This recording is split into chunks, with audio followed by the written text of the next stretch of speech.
gads. Es domāju, šī cīņa mums neliks vilties, jo ringā mēs redzam divus spēcīgus, jau cita svara, ja nemaldos ar kategoriju līdz 82 kg. Tas jau ir nopietns svars, nopietns sitieni. Ātrums arī, kā redzam, šim sportistam ir diezgan labs. Un gaidam kaut ko skaistu, kaut ko... Gaidām katrā ziņā spraigu cīņu, parasti tādas tas mums ir nodrošinājis. Un, es domāju, šoreiz nebūs izņēmums. Jā. Jau tā diezgan atklāta cīņa, ja mēs iepriekšējos sportistu sniegumos skatāmies pirmajā raundā. Pat atļāvāmies, pirmos raundus saukt par savu veidu, teiksim, novērojumu izlūku raundiem. Jā, tad šeit jau redzam, ka sportisti apmainās ar sitieniem un ir uzsākuši visnotaļ agresīvi. Redzam, ka tas tā kā pārņem jau tādu kontroli, teritoriālo, kontroli ir viņu rokās. Poļu sportists visnotaļ nekādā gadījumā neļauj viņam uzelpot. Polis nav braucis šeit pēc zaudējuma, kā jau teicu, viņam profesionāla karjera tikai viens zaudējums. Jā, viņam arī nav pārāk daudz cīņas, kopā tikai 4. Un vienīgo zaudējumu sarūpējas Polijā, viņa dzimtenē, mūsu Reinis Porozovs, kur mēs šovakar redzēsim, tikai viņš šoreiz būs citā amplua, cīnīsies pēc boksa noteikumiem. Jā, Reinis tomēr kā viens pēc kickboks noteikumiem, mēs skatāmies, Vako ir pasaules vicečempions. Tas ir šogad vicečempions. Iepriekš viņš ir divreiz, ja nemaldos, divreiz ir izcīnījis bronzas medaļas pasaules un Eiropas čempionātos. Reinis ir savu vārdu diezgan labi pieteicis. Arī atcerēsimies cīņu pret Rodrigo Nzoibuku, Kongo sportisku, ar ko Reinis cīnījās Tukumā, milžu cīņās. Reinis pilnīgi nekāds izredzes neatstāja Kongo sportistam, kurš ir pēc Vako versijas ir pasaules vicečempions.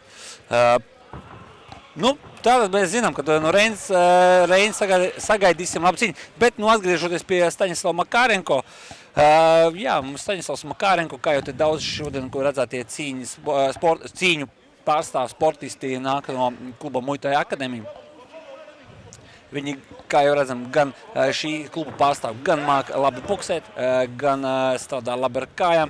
Staņislavs, redzam, viņš izvēlējies tādu vairāk boksa tehniku, vairāk strādā ar rokām. Akcentētākos sitienus vairāk sita ar rokām, bet kāja vairāk izmanto tā kā māņu sitienus vai tāds negaidītos piepluso ar kājām, tādā pagarina roku sitienu ar kāju. Tā mēs varbūt to varētu arī nosaukt. Redzam, arī Pols nav īpaši radošs. Viņš vairāk cenšas ieturēt distanci un atbild ar vieniem sitieniem, ar vienveidīgu sitienu, bez neturpinātot kaut kādu sitienu sēriju. Redzam, ir bijis kaut kāds sitiens vai kāja varbūt pēc tam noslīdēja zem jostas vietas. Bet varbūt tas ir taktiski. Varbūt tas ir taktiski gājiens atvelpoties, jā. Jo redzam, ka īpaši Poļu taktika nespēlē nekādu lielu lomu, viņš nespēja neko īpaši parādīt visā tajā kopējā zīmējumā. Un acīm redzot, viņš gribēja kaut kādā veidā izsist Staņislavu no līdzsvara. Redzam, Staņislavu stūrī redzējām viņa treneri Dmitri Šikolai, bijušo kickbokseri. Gaidam otro raundu un nepacietību, jo pirmajā raundā mēs neko tādu īpaši neredzējām.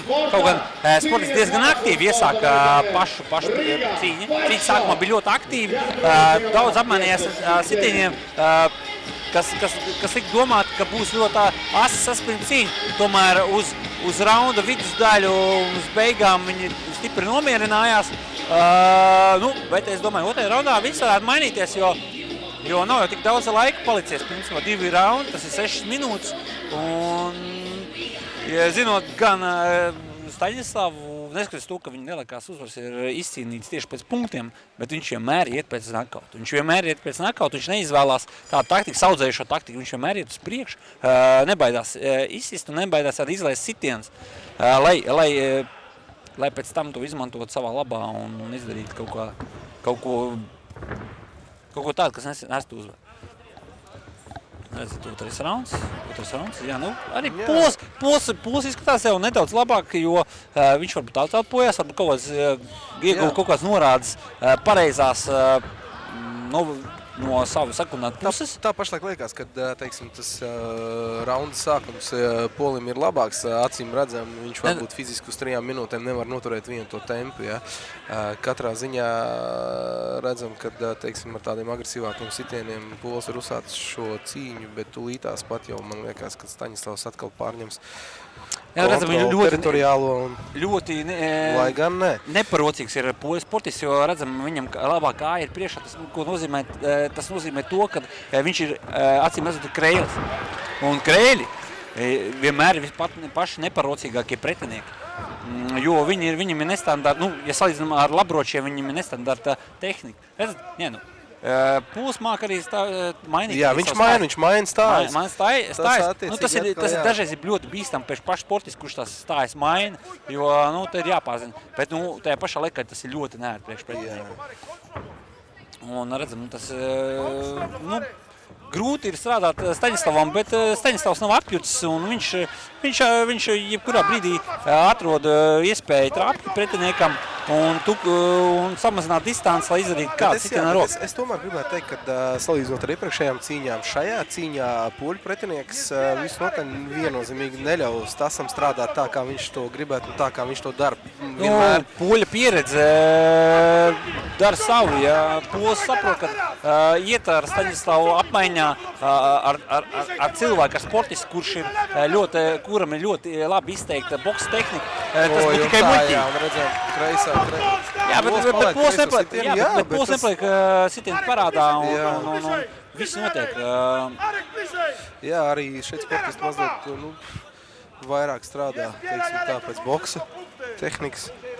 Jā, bet riskēt ar kājas sitieniem nevar pārāk, jo redzat, viņi ap divi ir diezgan tādi taktiski sportisti un viņu distance un viņu ātrums var neļaut to darīt, jo, ja tu riskēsi sitienu ar kāju, tu nedod Dievs netrāpīs, tu izlaidīsi sitienu ar roku no pretinieku puses. Un viņi pietiekami ir izglītoti šajā ziņā, es domāju.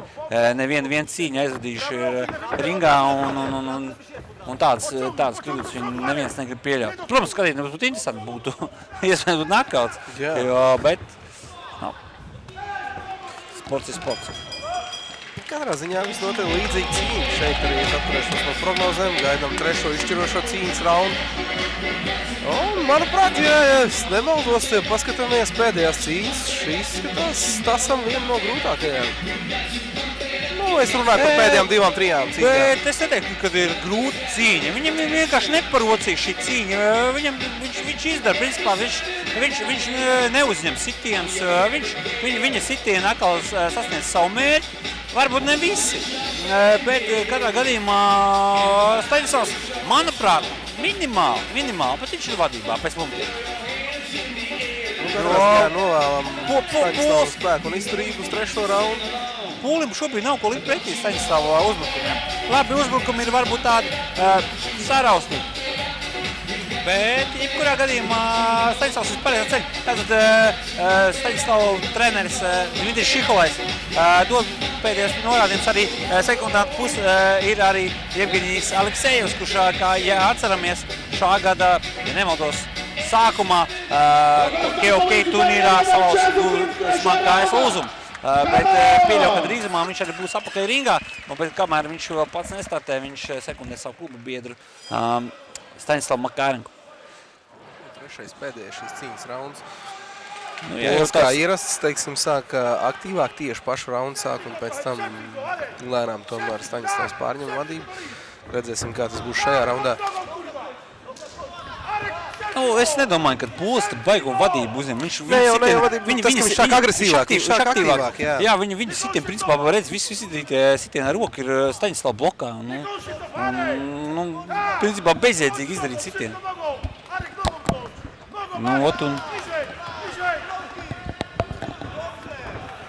Ok.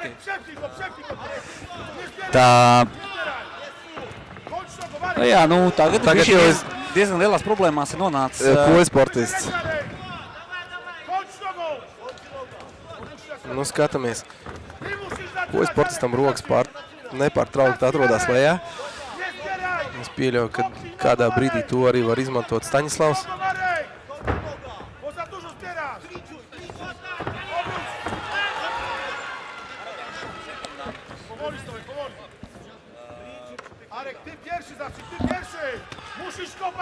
Viņš strādā gan ar low kicks, vai ļoti labi. Jau neliels mikrosavienojums ir guvis Es domāju, ka atcista kāja. Jā, ka Staņislavs tieši to punktu arī izmantos, lai gūtu uzvaru šajā cīņā. Nu, Ar redzēsim. to kickboks ir interesants, kad tas ir atļauts un tas viss ir normāli. Un, tas tikai muļķīgi būtu, ja Staņislavs neizmantotu savu pretinieku vājās puses.